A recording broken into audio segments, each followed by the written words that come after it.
இங்க சாமியார் வந்திருக்கார். என்ன சொன்னீங்க? என்ன என்ன சொன்னீங்க? சொன்னீங்கன்னு கேள்வி. சொன்னீங்கன்னு தான் கேக்குறேன். அவர் தேவலோகத்திலிருந்து வந்திருக்கார். அது ஏன் நான் பேசினா மட்டும் உங்களுக்கு எங்க பேச்சுல இருந்து என் வாயில இருந்து உங்களுக்கு எப்படி கேக்குது? வித்தியாசமா தெரியுது. அவர் அஷ்டமா சித்துக்கள் கட்டவர். அகிமா லகிமா மகிமா அப்படி சொல்லக்கூடிய அஷ்டமா சித்துக்கள் கட்டிருக்கிறார். அப்படின்னா என்ன? சிறுச பெருசாக்குவார், பெருச சிறுசாக்கிடுவார்,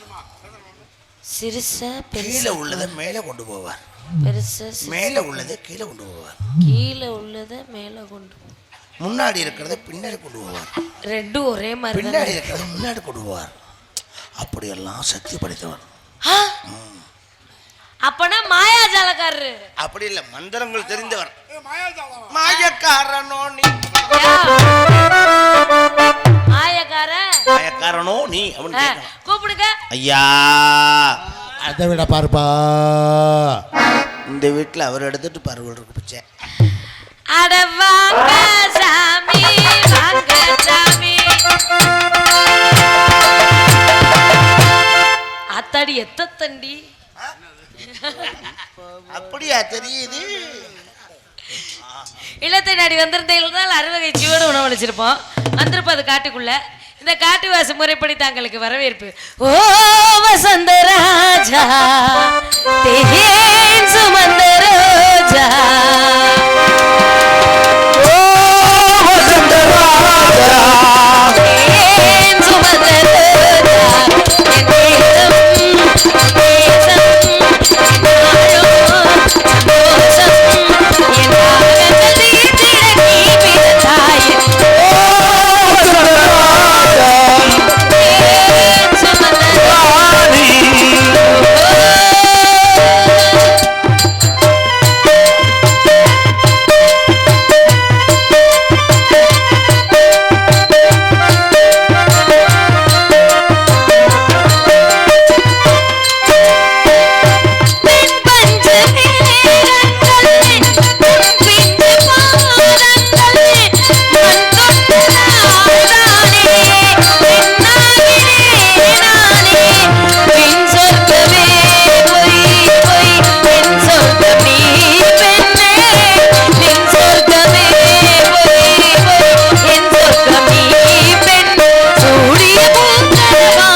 நல்ல வரவேற்பு, நன்றி.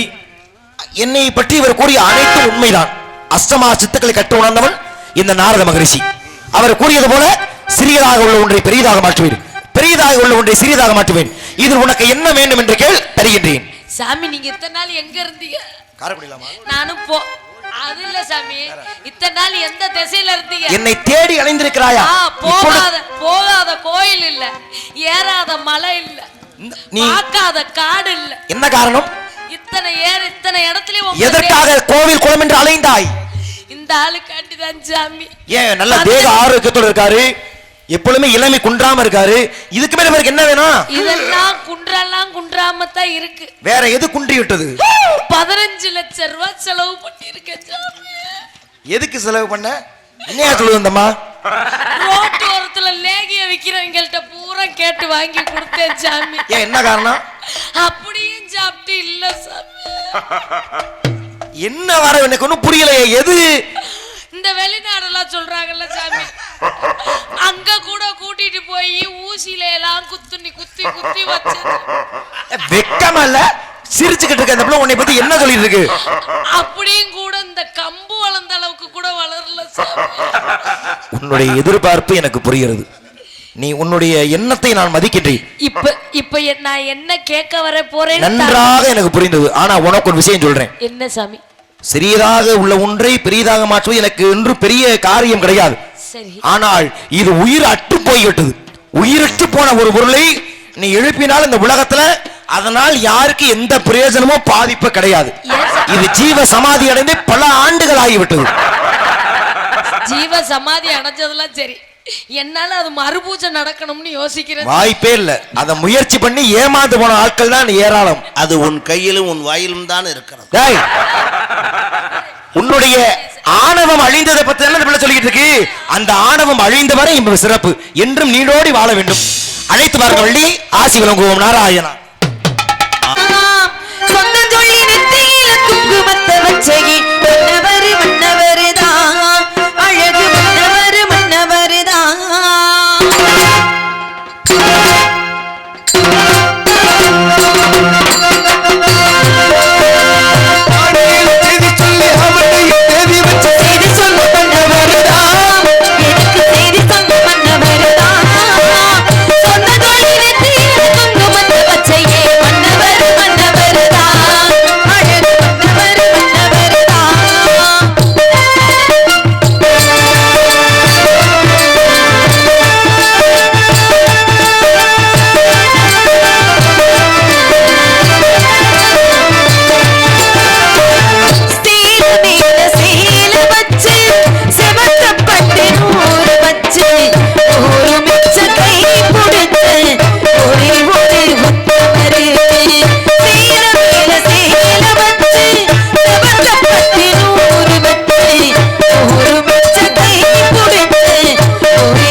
ரெண்டு பேரும் ஏதோ முக்கியமான வேலையில இருக்காங்க போல இருக்கு.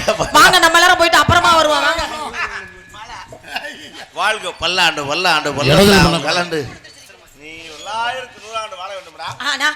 அம்மா எதுக்காக கூப்பிட்டீங்க? என்ன நம்மிடத்துல முனி ஓட்டம் இருக்கிறது. என்னது? எது முனி ஓட்டம் இருக்கா?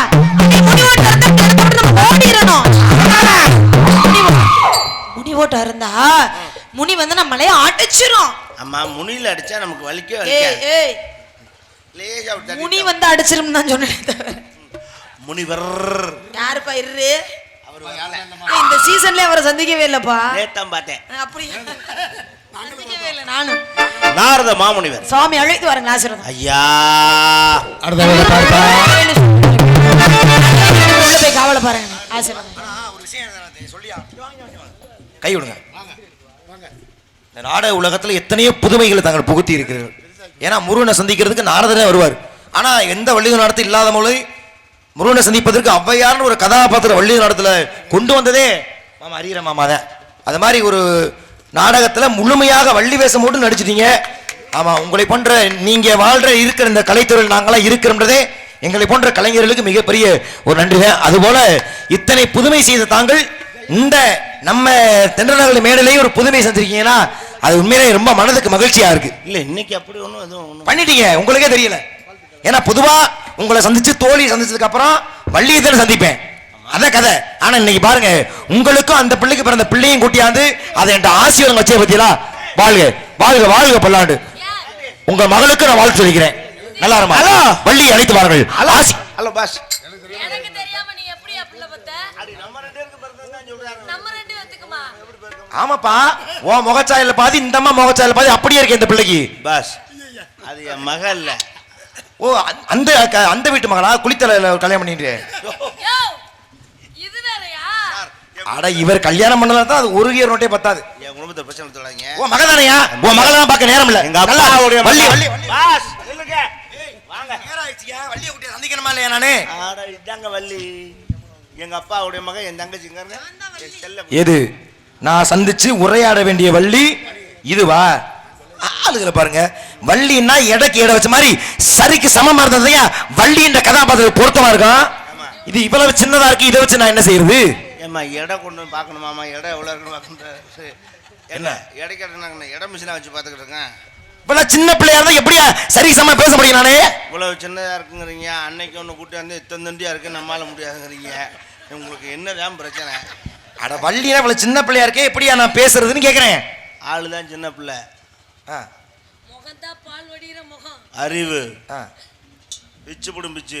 எனக்கு தேவை விவரம் பேசலாம். பேசி பாருங்க. அப்படி சொல்லுங்க. மட்டும் நீங்க கொடுத்து பாருங்க. எனக்கு தேவை உருவம் எப்படி இருக்கு பிரச்சனை இல்ல, விவரம் எப்படி இருக்கிறது. உங்க வாயை மட்டும் கொடுத்தீங்கன்னாக்கா இப்ப அனுபவம் தான் ஒரு மனிதனுக்கு நல்ல பாடத்தை கொடுக்கிறது, அப்படித்தானே? மீறி போயிருவீங்களா? சாதாரண பெண்ணா நான் நினைக்கல. ஏன்னா மங்கையாயராய் பிறந்த அனைவருமே மாதவனை செய்ய வேண்டும். எல்லாரும் மாதவனே செஞ்சா அப்புறம் என்ன யாரையா செய்யறது? யோ மாதவம் மா தவத்தை செய்ய வேண்டும். என் தங்கச்சிட்ட பேச்சு கொடுத்து நீங்க தப்பிச்சு போயிருங்க. அப்படியா? கண்டிப்பா பேசுறேன். விவரம் பேசுவாங்களா அவங்க? அனுபவம் முக்கியம். அதுதான் சொன்னாங்க சித்திரமம் கைப்பழக்கம். பெரிய மனுஷன் தலையில அடிச்சுக்கிறேன். உன்னை நம்பி கூட்டியாந்தவர். அம்மா நீ போங்க பிள்ளைல. பிள்ளைல போவா. ஏய் நீ வீட்டுக்கு போங்க. இங்கயா வீட்டுக்கு போங்க போயிருங்க. என்ன உங்க நாடகத்தை கெடுத்துக்கிட்டு இருக்காப்ல, வர சொல்லுங்க. நாடகத்து நாடா நீதான் எடுத்தப்ப. நான் என்ன கெடுத்தேன்? ஏய் சந்திக்க வேண்டிய உள்ள அனுப்பி நீ. வயசு பிள்ளைல கூட்டியாந்திருக்கேன், என்னையா பேசுற? என்ன பேசுனேன்? அசிங்கமல்ல இவ்வளவு பேர் பார்த்துருக்க. நான் அசிங்கம் பேசுறேன். எனக்கு வந்தல இருந்து நீந்தே அசிங்கம் பேசிக்கிட்டு இருக்க. சொல்ல சொல்லியா நான் பேசுறேன் அசிங்கம்னு? போட்டு காட்டவா என்னென்ன சொன்னேன்னு? நீ பேசுற காட்டு. எங்க நான் ஒரு என்ன என்ன சொல்றேன் சொல்லு. என்ன சொன்ன? என்ன சொன்னேன்? சித்திரமா சித்ரா சித்திரமா சொல்லுங்க. அப்படி இல்ல, சித்திரமம் கைப்பழக்கம். அதான் சொன்னேன், அந்த பழக்கம் ஆகாதுங்க. எந்த பழக்கம்? அந்த கைப்பழக்கம் கூடாதுன்னு ஒவ்வொரு டாக்டரும் தலையால் அடிச்சு தண்ணி குடிக்கிறான். சேலம் சிவராஜ் எல்லாம் சொல்லி சொல்லி செத்தே போனேன். யார் யா சேலம் சிவராஜ்னா? தெரியாதியா? என் மகன் போன்ற இளைஞர்களும் என் பேரன் ஓபிஎஸ் மேல அரைச்சிருக்கீங்க. ஐயோ வேணாம்டா தங்கங்களா, அந்த கைப்பழக்கம் வேணாம். டேய் உட்கார கட்டையில பாருங்க, கண்ணெல்லாம் வட்டக்கண்ணு வாஞ்சி போடா, டொக்கு விழுந்து போகும்டா. ஐயோ அப்புறம் நாளைக்கு ஒன்னும் செய்ய முடியாம போயும்டான்னு அந்த சொல்றத முழுசா கேளியா? முழுசா செஞ்சதுக்கு அப்புறம் அப்படி முழுசா. அட அனுபவம் சித்திரம் வரைகிறோம்ல, அனுபவத்தாலதானே இது சிறந்த ஓவியமா வருது. அடுத்த வார்த்தையை கவனிச்சு பாரு. சும்மா சம்மந்தம் பண்ணக்கூடாது. அந்த பிள்ளைய கூட்டிய முதல்ல. ஐயா சம்பந்தம் பேசிட்டு இருக்கா? ஐயா வாங்க. ஒண்ணும் இல்ல வளர்க்க ஒண்ணு சும்மா பாதியோட கேட்டா எப்படிமா புரியும்? முழுசா கேட்கணும். ஒன்னும் பயப்படாது. பேசுறதே ஒரு நினைச்சு இருக்கு. அதைத்தான் சொன்னார்கள் செந்தமிழும் நாப்பழக்கம். நீ போட்டா நீ அந்த ஆளுக்கு. அட எதுக்கியா நீ போக மாட்டியா? நீ எப்படி ஆளு? ஏன் அந்த பிள்ளை சிரிக்குது புரியல? நீ சொன்ன வேலைதான். நான் என்ன சொன்னேன்? என்னமோ சொன்னியா? செந்தமிழும் நாப்பழக்கம். அந்த நாப்பழக்கத்துல தான் நிக்கிறாங்க. அவளை இப்படி சொல்லி சொல்லி பழக்கப்படுத்தி விட்டு இப்ப நான் எவ்வளவுதான் நான் இம்சப்படுறது. நீ என்ன இம்சப்பட போற? அந்த மியூசிக் போட்டு விடுறேன். எனக்கு கழுத்து வலிக்குது தெரியுமா? கழுத்து என் மூட்டையா சுமந்த கழுத்து வலிக்க? எவ்வளவு நேரம் எட்டி கிணத்துல தண்ணி இருக்கான்னு பார்த்த மாதிரி பார்த்துட்டே இருக்கிறதே. கிணத்துல தண்ணி இருக்கான்னு பாக்குறியா? போடி. யோ, நான் சொல்ல வரதை கேட்க மாட்டேயா? செந்தமிழ்ல ஒரு தங்கச்சி பேச போறேயா? தங்கச்சி பேச போறேன், வர சொல்லு. வேற ஒண்ணு நம்ம நான்லாம் ஒருபோதும் தப்பா பேச மாட்டேன். சரியா? இதைத்தான் அறிவாளி சொன்னார்கள். 4 அடி 2 அடி கற்றவரிடம் வாய் அடி கையடி செல்லாதடி என்று போகலாம். அந்த ஆள் கை அடிக்காம வர மாட்டாம இருக்கு. டேய் யாரு நீ போ. அந்த அங்கே இருட்டா கிடக்கு பின்னாடி அங்கே போய் நீ 4 அடியோ 2 அடியோ அடிச்சு தொலைஞ்சிட்டு வா. அதுக்கப்புறம் நாடகத்தை நடத்திக்கிடுவான். இங்கே பிள்ளையில வச்சுட்டு செய்யாத, தயவு செய்து அது கெட்டு போயிடும். நீ பார்த்தா உனக்கு சொல்றத முழுசா கேட்க மாட்டேன். முழுசானே 4 அடி 2 அடி அடிக்க போறேன். ஏய், உன் தங்கச்சி கூப்பிடு. ஓ, அதை பார்த்துட்டு ஒரு அளவுதான் பொறுமையா இருப்பேன். ஓ, அளவை நான் பார்க்க முடியாது. நீ என்ன அட கொடுமையே. டேய், 4 அடினா 4 அடியார். 4 டேய் கேளியா? 4 அடியார் ஒரு ரூல் இருக்குலையா? அதுல வர எல்லா கவியும் எத்தனை அடியா இருக்கும்? 4 அடி தானே. 2 அடினா என்ன? திருக்குறள் எத்தனை அடி இருக்கும்? உன் தங்கச்சி பேச முடியல. உன் தங்கச்சிட்ட 4 அடியார் திருக்குறள் இதெல்லாம் பேச போறேன்னு புரியுதா? காடு போல உள்குத்துல்லையே. தங்கச்சி பயப்படாத, வாடா.